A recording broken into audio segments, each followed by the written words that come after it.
Hello everyone, welcome to this channel J R Mantra. I hope कि आप सब अच्छे होंगे। आई होप कि आप सब अपने लेसन प्लान्स बना रहे होंगे। तो अगर आप हिंदी लेसन प्लान बना रहे हो, आपको टॉपिक बनाना है ईदगाह और क्लास 7th का। सो डोंट वरी, आज की इस वीडियो में आपको क्लियर हो जाएगा कि आप किस तरीके से लेसन प्लान बनाएंगे और आपके लिए बहुत ही ईजी रहने वाला है ये पाठ योजना। तो चलिए स्टार्ट करते हैं हमारा आज का ये लेसन प्लान। सबसे पहले यहाँ पर आप लिखेंगे क्लास। आपका जो भी क्लास होगा, ये जो चैप्टर है, ये जो टॉपिक है, ये है क्लास 7 का। तो यहाँ पर आप 7 फिल करेंगे। इसके बाद आप पार्ट यूनिट नंबर लिखेंगे, जो भी आपका लेसन प्लान नंबर होगा। इसके बाद देखिए पीरियड एंड कालांश मीन्स जो भी आपके क्लास का पीरियड होगा, ये आप यहाँ पर फिल करेंगे। इसके बाद है आपका सब्जेक्ट। सब्जेक्ट में आप विषय में आप हिंदी लिखेंगे, क्योंकि ये हिंदी पाठ योजना है। इसके बाद देखिए स्कूल है, आपकी टीचिंग स्कूल में लगी होगी, आप उस शिक्षण संस्थान का नाम लिख लीजिएगा। इसके बाद है आपका डेट। आपकी टीचिंग जो स्टेट होगी, आप यहाँ पर डेट फिल करेंगे। फिर देखिए है आपकी अवधि या ड्यूरेशन, आपकी टीचिंग जितनी टाइम की होगी मीन्स 40 मिनट या 35 मिनट, तो यहाँ पर आप फिल करेंगे। फिर है आपका आगे प्रकरण मीन्स टॉपिक। आज का टॉपिक है ईदगाह, तो आज हम इस टॉपिक पर ये वीडियो कवर करेंगे। फिर देखिए आगे आपका सामान्य उद्देश्य मीन्स जनरल एम्स। आपके हिंदी विषय पढ़ाने से आप बच्चों में क्या क्या चीज़ें डेवलप कर सकते हैं, यही सारी चीज़ें होती हैं आपकी सामान्य उद्देश्य में। आप बच्चों का इसमें सर्वांगीण विकास करते हैं। देखिए यहाँ पर कुछ पॉइंट्स दिए हुए हैं, आप इसको लिखेंगे। बच्चों में हिंदी विषय के प्रति रुचि जागृत करना, बच्चों को कल्पना शक्ति का अवसर प्रदान करना, बच्चों को धारा प्रवाह, गति तथा शुद्ध उच्चारण के साथ कहानी पढ़ना सिखाना, बच्चों को कहानी के माध्यम से उनका मानसिक विकास करना, बच्चों के शब्दकोश में वृद्धि करना। तो ये हो गए आपके कुछ सामान्य उद्देश्य। इसके बाद देखिए आगे आपका विशिष्ट उद्देश्य मीन्स स्पेसिफिक ऑब्जेक्टिव्स। आप जब भी बच्चों को कोई चैप्टर पढ़ाते हैं, तो उस चैप्टर को पढ़ाने से, उस टॉपिक को पढ़ाने से, उस प्रकरण को पढ़ाने से आप बच्चों में क्या क्या चीज़ें डेवलप कर सकते हैं, ये सारी चीज़ें आपकी होती हैं विशिष्ट उद्देश्य में। तो यहाँ पर देखिए आपके कुछ पॉइंट्स हैं। इस कहानी के माध्यम से बच्चे हामिद के प्रति दादी के वात्सल्य और दादी के प्रति हामिद में प्रगाढ़ प्रेम की जानकारी प्राप्त करेंगे। बच्चों के अंदर इस प्रकार का भाव उत्पन्न होगा कि वे अपने माता पिता की आज्ञा का पालन करेंगे। तो ये आपके कुछ पॉइंट्स हैं जो कि आप ये टॉपिक पढ़ाएंगे तो बच्चों में डेवलप होगा। इसके बाद देखिए आगे है आपका शिक्षण सहायक सामग्री मीन्स टीचिंग पॉइंट्स। आप जब भी बच्चों को पढ़ाते हैं कोई टॉपिक, तो हमेशा जो भी चीज़ें आपको हेल्प करती हैं टीचिंग में, यही सारी चीज़ें आपकी होती हैं शिक्षण सहायक सामग्री। तो देखिए यहाँ पर है आपका चौक, डस्टर, श्यामपट, चार्ट, पॉइंटर एक्सेट्रा। फिर है आपका आगे पूर्व ज्ञान मीन्स प्रीवियस नॉलेज। देखिए यहाँ पर आप बच्चों को कोई टॉपिक पढ़ाते हैं तो हमेशा उनको पूर्व ज्ञान से संबंधित करते हैं, ताकि बच्चों को आसानी हो समझने में ये टॉपिक। तो देखिए आपका है यहाँ पर बच्चे अपने देश के मुख्य त्योहारों के बारे में जानते होंगे। फिर आपका प्रस्तावना। यहाँ पर आप बच्चों से ऐसे क्वेश्चन करेंगे जो बच्चों के पूर्व ज्ञान से संबंधित हो, बच्चों के वास्तविक ज्ञान से संबंधित हो, ऐसे कुछ क्वेश्चन करेंगे। सारे क्वेश्चन एक दूसरे से संबंधित होने चाहिए और जो आज का टॉपिक है वो बच्चों के द्वारा ही आंसर के रूप में आपको प्राप्त होना चाहिए। ऐसा आप क्वेश्चन करेंगे इस ट्रिक से। तो देखिए आपका क्वेश्चन है आपके देश का क्या नाम है, तो बच्चे कहेंगे भारत। या फिर आप किस देश में रहते हैं, तो बच्चे कहेंगे भारत। फिर आप क्वेश्चन करेंगे भारत में मुख्य रूप से कौन कौन से धर्मों के लोग रहते हैं, तो बच्चे कहेंगे हिंदू, मुस्लिम, सिख, ईसाई। इसके बाद आपका क्वेश्चन होगा मुस्लिम धर्म के कुछ त्योहारों के नाम बताइए, तो बच्चे कहेंगे ईद, बकरीद, मुहर्रम। इस तरीके से बच्चे आंसर करेंगे।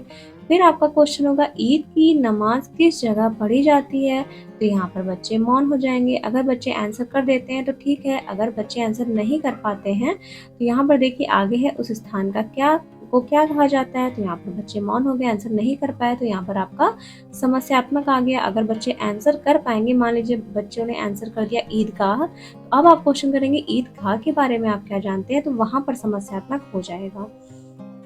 तो देखिए यहाँ पर आपकी प्रश्नोत्तर विधि यूज हो रही थी, क्योंकि यहाँ पर टीचर और स्टूडेंट मीन शिक्षक और छात्र दोनों एक्टिव थे। प्रश्न पूछा जा रहा था, आंसर प्राप्त हो रहा था, तो दोनों की अंतःक्रिया हो रही थी। तो ये प्रश्नोत्तर विधि यहाँ पर यूज हो रही थी। अब देखिए आगे आपका उद्देश्य कथन। बच्चों, आज हम लोग सुप्रसिद्ध लेखक मुंशी प्रेमचंद की कहानी ईदगाह के बारे में अध्ययन अध्यापन का कार्य करेंगे। तो आई होप यहाँ तक आपको बहुत इजी लगा होगा, अंडरस्टैंड किए होंगे आप। फिर देखिए आगे हम चलते हैं। आगे है हमारा प्रस्तुतिकरण। यहाँ से आपका प्रेजेंटेशन स्टार्ट होता है कि किस तरीके से आप बच्चों के सामने प्रेजेंट करते हैं अपने इस टॉपिक को। तो देखिए यहाँ पर सीरियल नंबर है, टीचिंग पॉइंट में शिक्षण बिंदु है, छात्राध्यापक या छात्राध्यापिका कथन है, ये सब कॉलम्स बने हुए हैं, छात्र छात्र या छात्रा क्रिया, फिर है शिक्षण विधि, मूल्यांकन और श्यामपट्ट कार्य। तो यहाँ पर कुछ आपके कॉलम्स बने हुए हैं। तो देखिए यहाँ पर शिक्षण बिंदु में आप लिखेंगे आदर्श वचन। सबसे पहले क्या करेंगे, छात्राध्यापक या छात्राध्यापिका कहानी का आदर्श वाचन करेंगे, ठीक है, और बच्चे ध्यानपूर्वक बैठ के सुनेंगे। फिर देखिए अनुकरण वाचन है। छात्राध्यापक या छात्राध्यापिका कहानी का आदर्श वाचन छात्रों द्वारा करवाएंगे। यहाँ पर बच्चे आपको अनुकरण करेंगे, इमिटेट करेंगे। आप जब भी कोई चीज पढ़ेंगे, कोई टॉपिक या कोई लेसन पढ़ेंगे, तो जिस जिस उच्चारण से पढ़ेंगे आप, सही जिस तरीके से आपको पढ़ना होता है बिल्कुल करेक्ट वे में, उस तरीके से आप पढ़ेंगे और बच्चे अब उसको अनुकरण करेंगे। फिर देखिए यहाँ पर कहानी विधि है, क्योंकि आपकी शिक्षण विधि क्या है, कहानी विधि। आप कहानी बच्चों को क्या कर रहे हैं, आदर्श वाचन कर रहे हैं कहानी का। अब देखिए आगे है आपका काठिन्य निवारण। जो भी उसमें से डिफिकल्ट वर्ड्स होंगे, जो भी कठिन शब्द होंगे, उसको आप ब्लैक बोर्ड पर लिखते चलेंगे, ताकि बच्चों को आसानी हो समझने में, अंडरस्टैंड करने में। तो यहाँ पर देखिए शब्द है और उसका अर्थ है, तो आप बच्चों को यहाँ पर बताएंगे डिफिकल्ट वर्ड्स को। रोजा मीन्स होता है उपवास, नियामत मीन्स होता है ईश्वर का दिया हुआ, फिर विध्वंस मीन्स होता है ऊपर बिछाने वाला, फिर है आपका सिजदा मीन्स होता है जमीन पर सिर रखना, प्रदीप मीन्स होता है ईश्वर को प्रणाम, आत्मानंद मीन्स होता है प्रकाशित करना, और कवायद मीन्स होता है आंतरिक शुद्ध कला का अभ्यास। तो ये हो गया आपके कुछ डिफिकल्ट वर्ड्स, उसकी मीनिंग। ब्लैक बोर्ड वर्क करेंगे और आप देख रहे हैं मूल्यांकन के प्रश्न। जब आप क्या करेंगे, अपने इस कहानी को पढ़ के बताएंगे, उसके डिफिकल्ट वर्ड्स को बताएंगे, एक्सप्लेन भी कर देंगे, फिर आप कुछ क्वेश्चन पूछेंगे। जैसे देखिए, हामिद खिलौने ना खरीद सकने पर अपने आप को कैसे समझा रहा था, हामिद ने क्या खरीदा, हामिद ने चिमटे को देखकर उसके मित्रों की क्या प्रतिक्रिया थी, फिर हामिद के मित्रों ने क्या खरीदी। तो ये सारी चीजें हैं आपकी। तो देखिए यहाँ पर व्याख्या विधि है। आप अपने इस चैप्टर को, अपने इस टॉपिक को बच्चों के सामने व्याख्या करेंगे, एक्सप्लेन करेंगे। यहाँ पर देखिए इसके बाद आप प्रश्न पूछेंगे। जैसे आप एक पैराग्राफ पढ़ाते हैं, उसमें आप कुछ क्वेश्चन पूछेंगे, ताकि बच्चों को पैराग्राफ को समझने में जो भी डिफिकल्टी हो रही है, आप उसको सॉल्व कर सके। तो यहाँ पर आप एक पैराग्राफ पढ़ाएंगे, उसके बाद बच्चों से क्वेश्चन करेंगे। इसके बाद देखिए प्रश्न है आपका, रमजान के रोजों के बाद क्या मनाया जाता है? तो बच्चे कहेंगे ईद। फिर आपका क्वेश्चन होगा, कहाँ जाने की तैयारी हो रही है? तो बच्चे कहेंगे इस कहानी में कहाँ जाने की तैयारी हो रही है? तो बच्चे कहेंगे ईदगाह। फिर आपका क्वेश्चन होगा, लोग कैसी तैयारियां कर रहे हैं? तो बच्चे हो जाएंगे मौन, क्योंकि आप और आगे और भी व्याख्या करेंगे। तो यहाँ पर देखिए प्रश्नोत्तर विधि यूज हो रही थी, अब आपकी व्याख्या विधि होगी। देखिए यहाँ पर आप व्याख्या भी कर देंगे। आई होप कि आपको क्लियर दिख रहा होगा।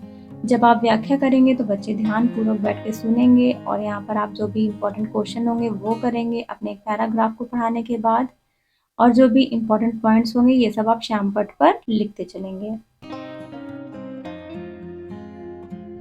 इसके बाद देखिए यहाँ पर आप भावात्मक प्रश्न पूछेंगे। मेले में कौन कौन सी दुकानें लगी थी? तो बच्चे आंसर करेंगे। हामिद ने मेले में क्या खरीदा? तो यहाँ पर बच्चे आंसर करेंगे। इसके बाद है देखिए श्यामपट्ट सारांश। श्यामपट्ट पर लिखी बातों को बच्चे अपनी कॉपी पर नोट कर लेंगे, ठीक है। तो यहाँ पर आप निरीक्षण करेंगे। जब बच्चे अपनी नोटबुक में लिख रहे होंगे तो आप क्या करेंगे, क्लास में राउंड लगाएंगे, ठीक है, कि सारे बच्चे लिख रहे हैं कि नहीं। फिर है आपका पुनरावृत्ति के प्रश्न। अब आप कुछ और भी क्वेश्चन करेंगे, जैसे हामिद महंगे खिलौने ना खरीद सकने पर अपने आप को कैसे समझा रहा था? हामिद ने चिमटा क्यों खरीदा? इस तरीके से आप कुछ क्वेश्चन करेंगे, बच्चे आंसर करेंगे, यहाँ पर भी प्रश्नोत्तर विधि यूज़ होगी। तो इसके बाद देखिए आगे आपका होमवर्क, आप बच्चों को होमवर्क दे देंगे, इस कहानी से कौन-सी बात अच्छी लगी और क्यों? ठीक है? तो बच्चे क्या करेंगे, बताएँगे आपको। फिर आपका जो भी ब्लैक बोर्ड वर्क होगा ये आप यहाँ पर लिख देंगे। तो आई होप कि आपको ये लेसन प्लान समझ में आया होगा। हमारा नेक्स्ट टॉपिक होगा सूरदास के पद। तो हम ये नेक्स्ट वीडियो में कवर करेंगे। तो चलिए हम मिलते हैं अपने नेक्स्ट वीडियो में। और अगर आपने मेरे चैनल को अभी तक सब्सक्राइब नहीं किया तो सब्सक्राइब करिएगा, बेल आइकन प्रेस नहीं किया तो कर दीजिएगा और मेरे इस वीडियो को लाइक, शेयर एंड कमेंट करना बिल्कुल भी मत भूलिएगा। तो चलिए हम मिलते हैं अपने नेक्स्ट वीडियो में। Thank you so much guys for watching this video.